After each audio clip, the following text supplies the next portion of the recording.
नमस्कार, आप देख रहे हैं व्हाइट पेपर। मैं हूं आपके साथ आशा सरमान। चलिए शुरुआत करते हैं व्हाइट पेपर की बड़ी खबर के साथ ही शुरुआत करते चले। अमित शाह की तरफ से तंज कसा गया। वंदे मातरम को लेकर बीजेपी ने कांग्रेस पर हमला किया। जनता कांग्रेस को माफ नहीं करेगी, अमित शाह ने कहा। सोनिया गांधी और कांग्रेस पर हमला किया गया है। और इतना ही नहीं, बताते चले लगातार आप देखिए, जनता अब आपको माफ नहीं करेगी। सोनिया गांधी पर आरोप लगा दिया गया। कांग्रेस मुख्यालय में राष्ट्रगीत के दौरान इसे रोकने का प्रयास किया गया। अमित शाह की तरफ से बड़ा बयान जारी किया गया। लेकिन आपको आपका जो पाप है वो लेकर डूबेगा, इस तरह से बड़ी बात कही। आपने पाप किया, जनता माफ नहीं करेगी। वंदे मातरम विवाद को लेकर अमित शाह सोनिया गांधी पर आज हमला करते दिखे। और साथ ही साथ बताते चले कि कांग्रेस पार्टी ने भी पलटवार कर दिया है। इतना ही नहीं, यहाँ पर आप देखिए, कांग्रेस और बीजेपी आमने सामने आ गई हैं और विवाद पर माफी मांगने की बात अमित शाह ने कह दी है। पूर्व प्रधानमंत्री अटल बिहारी वाजपेयी की पुण्यतिथि पर राजस्थान के चित्तौड़गढ़ में उनकी प्रतिमा का अनावरण करते हुए अमित शाह ने याद दिलाया कि स्वतंत्रता की 80 वर्ष बाद यहाँ आप देखिए, पहली बार लाल किले की प्राचीर से वंदे मातरम का गाना हुआ। और यहाँ पर ये गाना गाया गया है। लेकिन कांग्रेस की निर्जलता देखिए कि कांग्रेस मुख्यालय में जब वंदे मातरम का गाना हो रहा था तो सोनिया गांधी ने कांग्रेस अध्यक्ष को गाना रोकने के लिए कह दिया। और इतना ही नहीं, कांग्रेस की पूर्व अध्यक्ष को ललकारने के भाव में भी आप देखिए किस तरह से अपनी बात कह दी। उन्होंने कहा कि 140 करोड़ जनता आपको देख रही है और आपके द्वारा किया गया ये पाप जनता कभी माफ नहीं करेगी। कांग्रेस को यहाँ शर्म आनी चाहिए, जरा भी शर्म नहीं बची है। दोनों हाथ जोड़कर अब बंकिम बाबू और देश की जनता से माफी मांगनी चाहिए। और इतना ही नहीं, यहाँ पर अब आप देखिए, कांग्रेस पार्टी की तरफ से भी पलटवार कर दिया गया है। कांग्रेस पार्टी भी कह रही है कि अपने मुख्यालय पर 2002 तक यहाँ तिरंगा नहीं फहराया। ऐसी विचारधारा के लोग वंदे मातरम पर अमित शाह की माफी वाली मांग से कांग्रेस भड़क गई है। स्वतंत्रता दिवस पर कांग्रेस मुख्यालय में वंदे मातरम के कथित अपमान को लेकर केंद्रीय गृह मंत्री अमित शाह ने कांग्रेस नेतृत्व से माफी की मांग की। और इसके जवाब में कांग्रेस के वरिष्ठ नेता जो कि जयराम रमेश हैं, सांसद इमरान मसूद से अमित शाह पर पलटवार कर दिया। बताते चले कि जयराम रमेश कह रहे हैं कि अमित शाह की विचारधारा उनके पिछले विवादों को लेकर उन पर तंज कसा। यानी कि अमित शाह के इस बयान पर कांग्रेस लगातार हमलावर हो गई है। भारतीय जनता पार्टी और कांग्रेस आमने सामने वंदे मातरम को लेकर, क्योंकि हाल ही में कानून को पास किया गया। और जाहिर तौर पर आपको ये बताते चले कि अब वंदे मातरम लाल किले की प्राचीर पर चलाया गया और उसके बाद जब मुख्यालय में चलाया गया तो उसे बीच में रोकने को कह दिया गया सोनिया गांधी की तरफ से। वहीं से आप देखिए, भारतीय जनता पार्टी ने कांग्रेस पर हमला करना शुरू कर दिया। और इतना ही नहीं, यहाँ पर अब आप देखिए किस तरह से जयराम रमेश कह रहे हैं कि एक व्यक्ति जिसने यहाँ राज्यसभा के पटल पर डॉक्टर अंबेडकर का अपमान किया, एक व्यक्ति जो उस विचारधारा से ताल्लुक रखता है जिसने जनवरी 2002 तक अपने मुख्यालय पर तिरंगा फहराना सही नहीं समझा, एक व्यक्ति जिसने शांतिपूर्वक प्रदर्शन किया, युवाओं पर दिल्ली पुलिस की बर्बरता साजिश रची। यानी कि तमाम तरह के आरोप कांग्रेस ने भारतीय जनता पार्टी पर लगा लिए। लेकिन भारतीय जनता पार्टी कह रही है कि जनता देख रही है, ये निर्जलता बिल्कुल भी कांग्रेस की जनता बर्दाश्त नहीं करेगी। क्योंकि 80 वर्ष लग गए वंदे मातरम के गाने को बजाने के लिए, तो लाल किले की प्राचीर से इस गाने को बजाया गया और उसके बाद जब कांग्रेस के मुख्यालय की बारी आई तो इस गाने को रोक दिया गया। तो जाहिर तौर पर जनता देख रही है, जनता कभी माफ नहीं करेगी। चलिए पैनल की ओर बढ़ जाते हैं। डॉक्टर आशीष हांडा हमारे साथ जुड़ गए हैं, बीजेपी से नेता हैं। बहुत बहुत स्वागत डॉक्टर आशीष। आदेश भारद्वाज हमारे साथ जुड़ गए हैं, कांग्रेस से नेता हैं। आपका भी बहुत बहुत स्वागत आदेश जी जुड़ने के लिए। सबसे पहले तो मैं आप ही के पास आऊंगी आदेश जी। अमित शाह की तरफ से जो तंज कसा गया है, उन्होंने कहा कि जनता माफ नहीं करेगी।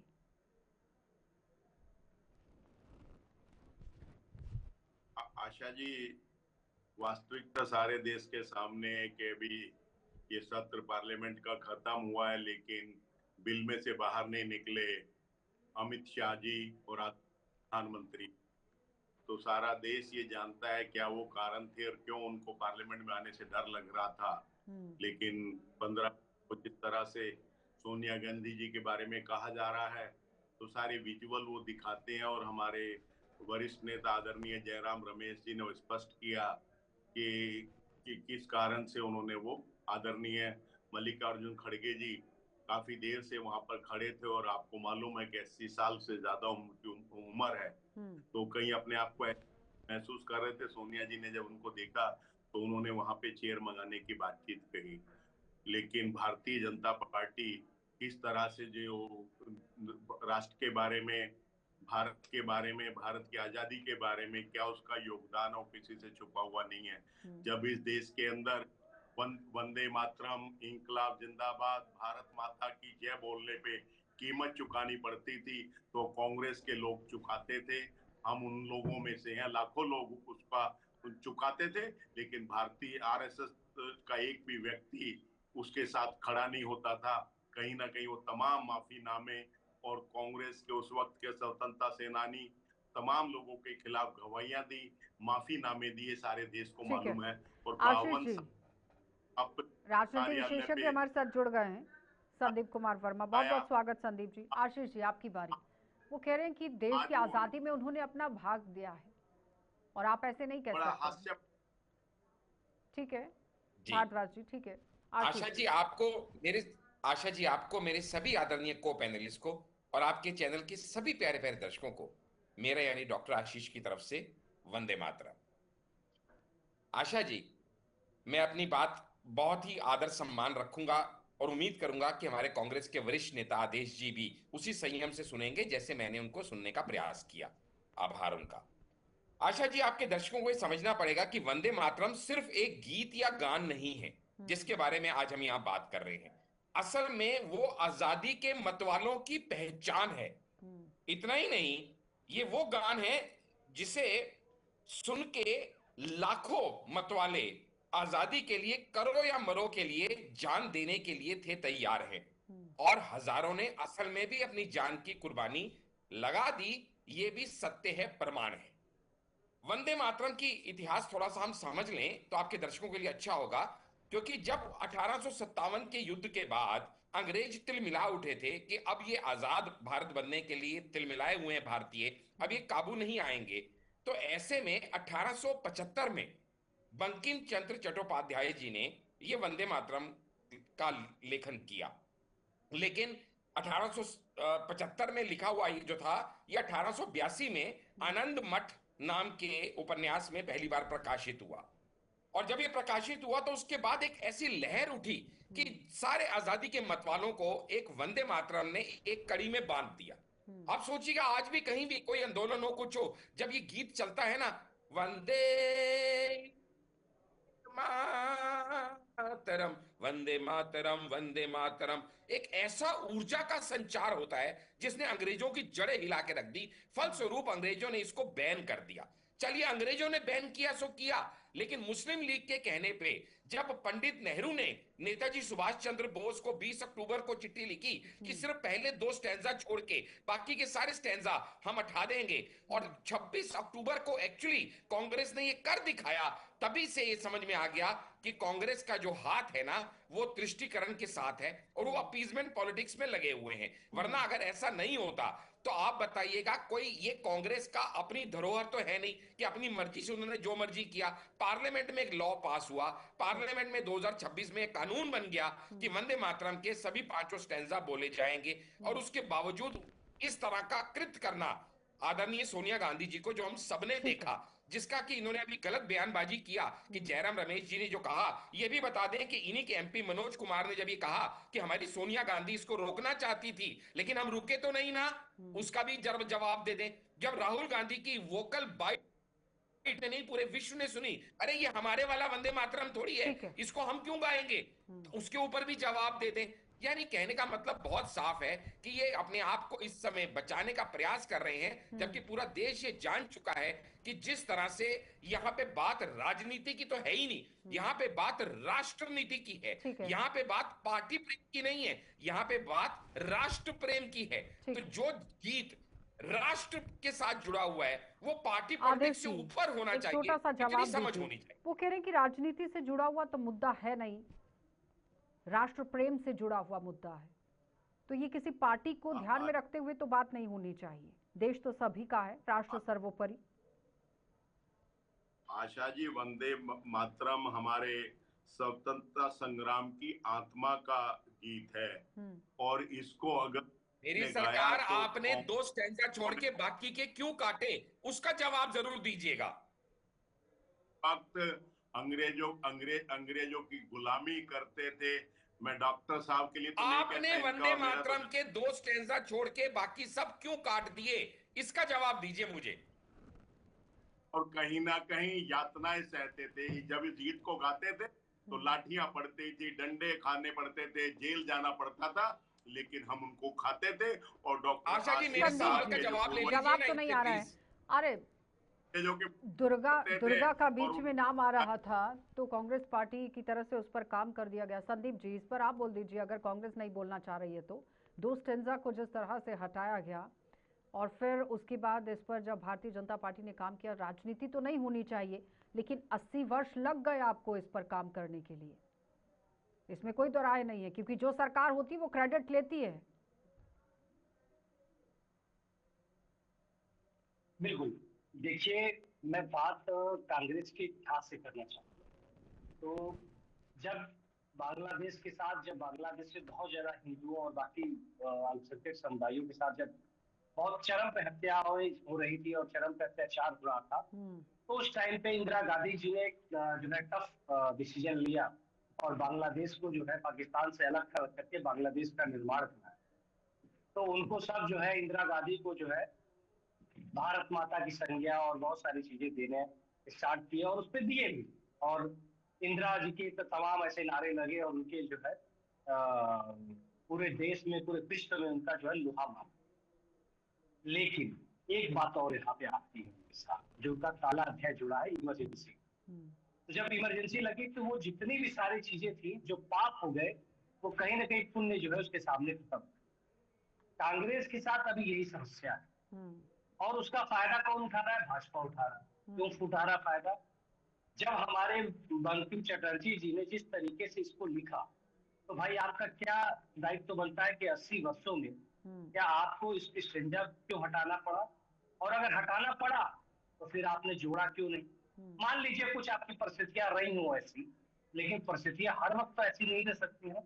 अगर आज मैं एक बात इसमें आशा जी इसलिए ऐड करना चाह रहा हूँ जेएनजी को लेके, आज जेएनजी जिस तरीके से आगे बढ़ रहे हैं, क्या प्रधानमंत्री को आगे नहीं आना पड़ा? उनको स्टाफ वीडियो बनाने की क्या जरूरत थी प्रधानमंत्री को? लेकिन प्रधानमंत्री ने आके वहां पे स्टाफ वीडियो बनाया और उनके साथ संवाद स्थापित किया। अगर देश का, राष्ट्र का अगर ये डिमांड है कि उसे जो है पूरा अपना राष्ट्रगीत गाना, तो इसमें गुरेज किस बात का होना चाहिए? किसी भी पार्टी को गुरेज नहीं धर्म होना और चाहिए। जाति को ध्यान में रखते हुए तो काम नहीं होना किया जाएगा चाहिए वो ना। पार्टी उसका फायदा आदेश उठाती है। भारद्वाज जी, 4 स्टेंजा को जब आप लोग हटा देते हैं और 2 को रखते हैं, तो जाति को, धर्म को ध्यान में रखते हुए तो काम नहीं होना चाहिए, क्योंकि भारत तो एक कहते हैं ना गुलदस्ता है, जहां पर हर जाति, हर धर्म के लोग रहते हैं। तो ये कृत्य तो आप लोगों की तरफ से किया गया है, तो इसे तो मानना पड़ेगा ना कांग्रेस पार्टी को। क्या जी, ये स्वतंत्रता सेनानियों का सम्मान नहीं करते? ये गोडसे की विचारधारा के लोग हैं। ये 1937 में उन लोगों ने फैसला लिया था, जिन लोगों ने इसके लिए कुर्बानियां दी हैं, जिन से भरा हुआ है। कांग्रेस वो पार्टी है जिसने आजादी से पहले भी और आजादी के बाद भी भारत की एकता और अखंडता को बनाए रखने के लिए कुर्बानी दी है। ये सिर्फ आज के जो जवलत मुद्दे हैं, पर आदेश जी, आज तो सिर्फ वंदे मातरम को लेकर बात हो रही है ना, देशभक्ति को लेकर तो मैं चर्चा ही नहीं कर रही हूँ, है ना। राष्ट्र प्रेम को लेकर चर्चा ही नहीं हो रही है, वंदे मातरम की स्टेंजा को लेकर हो रही है, गाने को रोकने को लेकर हो रही है, जो आपकी तरफ से तर्क दिया जा रहा है कि कुर्सी मंगाई जा रही थी जिसकी वजह से बीच में बातचीत हो गई। तो इस तरह की बात तो नहीं होनी चाहिए ना। आशीष जी जवाब दीजिए जरा। वो कह रहे हैं कि हम लोग तो देशभक्ति करने वाले लोग हैं, इस तरह से आप लोग सवाल नहीं उठा सकते हैं। आशा जी आपके दर्शकों को थोड़ा सा कांग्रेस का इतिहास अभी बताया संदीप जी ने, थोड़ा मैं भी बता देता हूं। आप सोचिएगा कि कांग्रेस का पाकिस्तान से ये नापाक इश्क क्या कहलाता है, जब कांग्रेस के बड़े मंत्री पाकिस्तान की मदद मांगते हैं कि मोदी को हटाने में हमारी मदद कीजिए, ऑपरेशन सिंदूर पे सवाल उठाते हैं, और जब वो पहलगाम में किए गए आतंकी हमले को कहीं ना कहीं बैकफायर देने का प्रयास करते हैं और पाकिस्तान के डोजियर में राहुल गांधी के वक्तव्यों का जिक्र होता है, तो हम सब सोचने पर मजबूर हो जाते हैं कांग्रेस का चाइना के साथ ये कैसा प्यार, ये रिश्ता क्या कहलाता है। जब वो डोकलाम के टाइम पे राहुल गांधी वहां पे उनके साथ सीक्रेट मीटिंग करते हैं एम्बेसीज में, राजीव गांधी फाउंडेशन में चाइना से पैसा लिया जाता है, भारतीय सैनिकों को पीट दिया गया, चाइना घुस गया हमारे देश के अंदर, ऐसा नैरेटिव फैलाया जाता है। कांग्रेस का यूएस के साथ ये प्यार क्या कहलाता है? जब सरोस के पैसों पे पलते हुए ये हाँ में हाँ मिलाते हैं कि हाँ इंडियन इकोनॉमी डेड हो चुकी है। कांग्रेस का टर्की से ये प्यार क्या कहलाता है? जब वो ऑपरेशन सिंदूर में पाकिस्तान का साथ देते हैं और ये वहां जाके ऑफिस खोलते हैं। असल में कांग्रेस कौन है? कांग्रेस वो है जो खाते हिंदुस्तान का है, गाते पाकिस्तान का है, पैसा चाइना से लेते हैं, ऑर्डर यूएस से लेते हैं, ऑफिस टर्की में खोलते हैं, सिटीजनशिप यूके की रखते हैं, और दुर्भाग्य है आदेश भारत जी, का जवाब कि दीजिए एलओपी जरा। भारत के कहलाते हैं। चलें, जवाब दीजिए। आशा, मेरा आपसे इतना निवेदन जरूर है कि कम से कम आपके चैनल से आपके दर्शकों को झूठ नहीं परोसा जाना चाहिए। भारतीय जनता पार्टी हमारे साथी करिए क्लैरिफाई बिल्कुल करिए, कहाँ पर आपको झूठ दिख रहा है, करिए। तमाम बातें बोल रहे हैं जो ना आपके चैनल की अच्छा है ना आपके लिए अच्छा। आपका प्रेस्टिजियस चैनल है, लाखों आपके दर्शक हैं, उनको सच ना जानने आप का खंडन अधिकार कीजिए है। ना, भाषण मत दीजिए। मैंने क्या गलत कहा वो आशीष जी, बताइए। एक सेकेंड आदेश जी बोलिए। आ रही हूँ मैं, भारतीय संदीप जी आप ही जनता के पास आ रही हूँ अभी। आ गया और ये उनसे ट्रेनिंग ले रहे थे, क्योंकि इनको भारत के लोकतंत्र में नहीं चाइना का मॉडल भारत में लाना चाहते हैं। ये हिटलर शाही देश में चलाना चाहते हैं। ये देशभक्तों का देश है। ये हिटलर शाही आपके यहाँ पे नहीं इमरजेंसी चल लाने वाले सकती। हमें हिटलर शाही सिखाएंगे? आशीष जी एक सेकेंड सुन लीजिए पहले। आपने क्या है उसका जवाब देना पड़ेगा। गृह मंत्री को भी इस्तीफा देना पड़ेगा और गृह मंत्री सबका के इस्तीफा द्वारा ले लो तुम। इस पर अपने राजा बाबू के लिए जगह बनानी है तुमको। पैलेट गन चलाने का उन्होंने दिया, अन्यथा उन्होंने नहीं दिया। तो अरे आज पैलेट गन के ऊपर है क्या डिबेट? टॉपिक तो पढ़ के आया कीजिए। संदीप जी, आदेश जी ये बताइए कि झारखंड में इस्तीफा कब होगा? ये भी तो एक सवाल है। रांची में कब इस्तीफा होने वाला है? वहां पर भी जेनजी के साथ क्या कुछ हुआ वो आपने भी देखा बेहतर तरीके से। तो एक चश्मे के साथ सबको देखने की जरूरत है, दो दो चश्मे नहीं होने चाहिए। कांग्रेस पार्टी को हेल्दी ऑपोजिशन का प्ले यहाँ करना चाहिए अपना रोल, इस तरह से नहीं होना चाहिए। आदेश जी आपकी आवाज बहुत कट रही है। विचार की हत्या नहीं हो सकती। आदेश जी मेरी आवाज आई है क्या आपके पास? आप मेरा सवाल सुन पाए हैं? मैं कह रही हूँ कि सवाल के साथ साथ एक चश्मे से देखना जरूरी है ऑपोजिशन को कि नहीं। अगर जंतर मंतर पर ये पूरा कृत्य होने के बाद शिक्षा मंत्री का इस्तीफा हो सकता है, तो झारखंड की रांची में इस्तीफा क्यों नहीं हुआ अभी तक? झारखंड की रांची में इस्तीफा इसलिए नहीं हुआ क्योंकि झारखंड के मुख्यमंत्री ने 4 सीनियर मंत्रियों की, एक principal secretary senior IAS officer की एक कमेटी बनाई और 4 बारी बच्चों से अरे कमेटी तो भारत ने यहाँ पे भी तो बनाई थी, केंद्र सरकार ने की नहीं? संदीप जी जवाब दीजिए ना प्लीज। ये ऑपोजिशन है, हेल्दी ऑपोजिशन होना चाहिए कि नहीं? आदेश जी एक सेकेंड। आदेश जी आपको एक नजर से देखने की जरूरत है पूरे भारत को। जहां आपकी सरकार है वहां पर भी उसी तरह से कार्रवाई होनी चाहिए। संदीप जी होनी चाहिए कि नहीं होनी चाहिए? इस तरह से तो नहीं होना चाहिए। देखिए होता क्या है आशा जी, मैं आपको बताता हूँ आदेश जी रुकिए अभी एक सेकेंड। कि जब अपना अच्छा रहे तो बहुत अच्छा है, और अपनी अगर कुछ खराबी हो रही तो वो खराब नहीं। आज शायद यही कांग्रेस की दुर्गति है कि आज कांग्रेस पूरे देश से सिमटता हुआ जा रहा है। उसके पीछे मूल कारण क्या है? मूल कारण क्या? एक्सेप्टेंस। अगर मान लीजिए भाजपा ने अपनी गलती को स्वीकार किया, वो आगे बढ़ गई, लेकिन कांग्रेस के साथ क्या है, अपनी गलती स्वीकार करना नहीं चाहती। आज शायद यही कारण है कि कांग्रेस जो है सिमटते हुए जा रही है। जब पेपर लीक पे बहस चल रहा था संसद के अंदर, तो भाई आप लोग क्यों गायब? हम सब लोगों ने आपसे उम्मीद लगाकर बैठे थे कि कांग्रेस जो है मजबूती के साथ सवाल करेगी और बीजेपी की हालत खराब करेगी कि आप क्यों नहीं ऐसी मजबूत कानून व्यवस्था बनाए जिससे कि आने वाले भविष्य में किसी भी स्टेट या किसी भी जगहों पे पेपर लीक न हो। लेकिन कांग्रेस को सवाल पूछना नहीं, हंगामा क्रिएट करना है और उस मसले को दाएं बाएं करना है।